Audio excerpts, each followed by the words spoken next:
Okay, let's move on to myth number 7. ADHD is just an excuse for bad behavior. Frankly, I've actually encountered some parents who have tried to use this to get their children excused from any consequences. Oh, your child happened to bring a gun to school this morning. Well, that's just his ADHD, and you need to let that slide. Well, no, we don't. As you know from my other videos, ADHD is an explanation for why something bad or disruptive may have happened.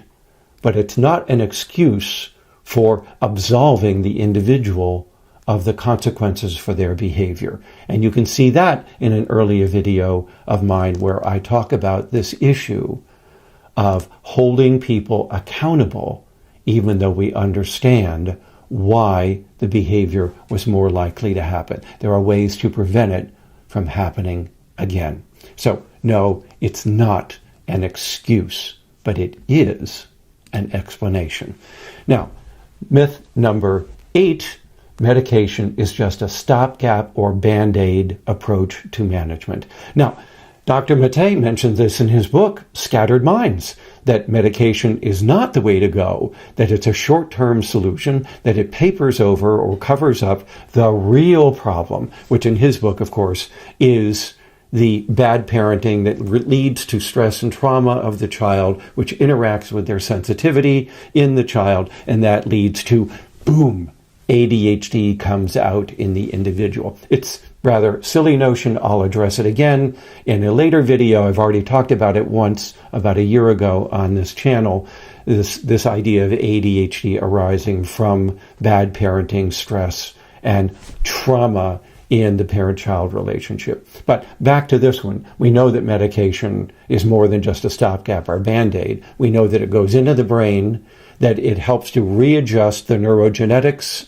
the neurotransmitters of the brain, that it helps the brain to function more typically, and that leads to improvements not only in the major symptoms, but in self-regulation more generally. We also know that the medication can prevent a lot of different harms and impairments in the individual, from accidental injuries to early death to teenage pregnancy to dropping out of school to crime and aggression and so on. ADHD medications have been found to reduce the probability of these in the individual. So medication is not just covering up the real problem. The problem in ADHD is neurogenetic, and the medications for ADHD can be thought of as neurogenetic treatments. Okay, now that we've handled that one, let's move on and look at number 9. Medication is the only solution for ADHD, kind of the opposite of the last one. Well, no, it's not. It is the most effective. In comparison to any of the other treatments that are out there, the rigorous, reliable research that has been done in comparing various treatments to each other makes it very clear that nothing beats the medication in terms of the number of people improved, the degree of improvement, and the number of impairments in life that this treatment can address.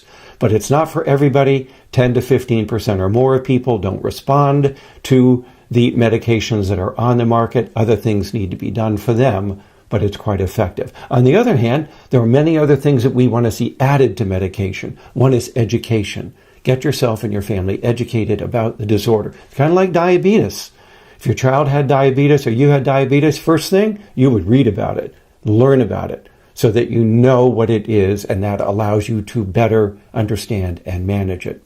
The second thing is that we like to rearrange the environment, what we call accommodations, what I call scaffolding or prosthetic environments, to help reduce the symptoms and make the person more effective at achieving their goals in that situation.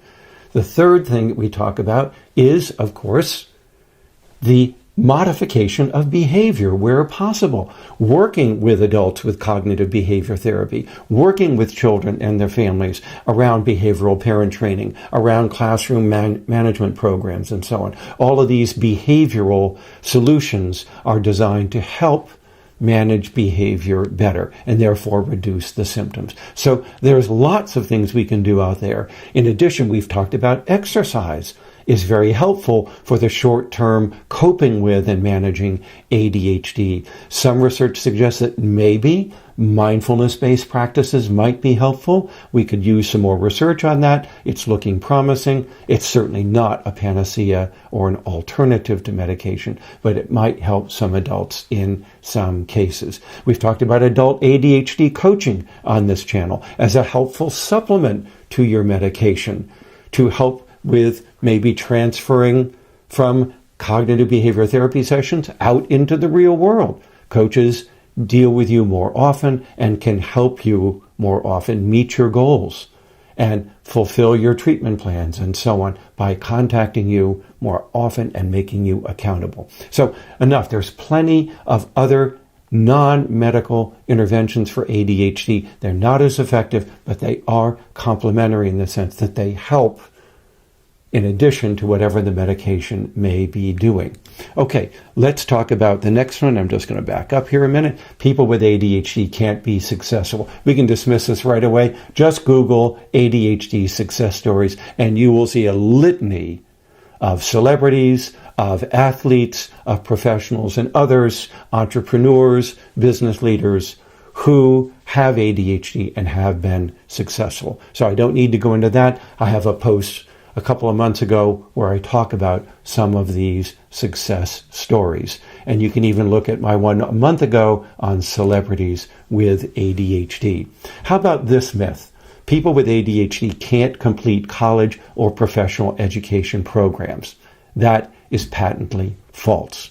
However, we do find that people with ADHD, if they're not treated, are less likely to go on after high school to complete a 2 or 4 year college program. Perhaps 30 to 40% of the U.S. population pursues a college education. That figure is about half that for people with ADHD, about 20%. But that's usually with people who are not getting treatment. Treatment allows them to go on for advanced postgraduate education and to succeed while they're there. So it's not impossible for people with ADHD to complete college or even professional programs like medical school, law school, psychology, or other disciplines.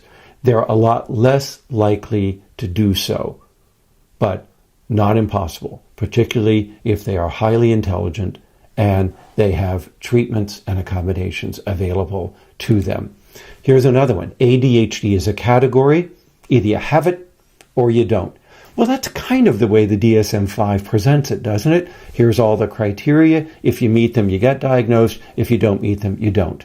But that, I think, obscures the point that we know about in research that ADHD, like autism, is a dimensional disorder, that there are degrees of ADHD in the population. Some people are just symptomatic but not impaired. We would call them subclinical forms of ADHD. There are others who have more symptoms and then become impaired, and they meet the criteria for ADHD. And even among those who have the diagnosis of ADHD, there is a range of severities of the symptoms and the impairments. So think of ADHD as a dimension, but we carve it up into a category in part because the more extreme your symptoms are, the more harm it causes. And at some point, we give you this label in order to get you treatment.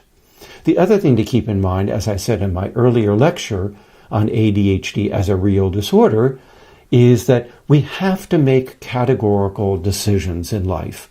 Do I medicate you or not? Do we give you special services in school or not? Do you get Social Security disability or not? Do you get accommodations in work or not? Those are all or none categorical treatment decisions. And therefore, we need to turn ADHD, the dimension, into ADHD, the category, in order to help us decide whether this person warrants any of those treatments. Doesn't mean you can't treat people who don't meet all the criteria, and indeed we do if they're impaired. But it does mean that a lot of things that clinicians, governments, insurance companies, and others have to do is to make a categorical decision. And creating the category of ADHD out of the dimension of ADHD helps us to do that.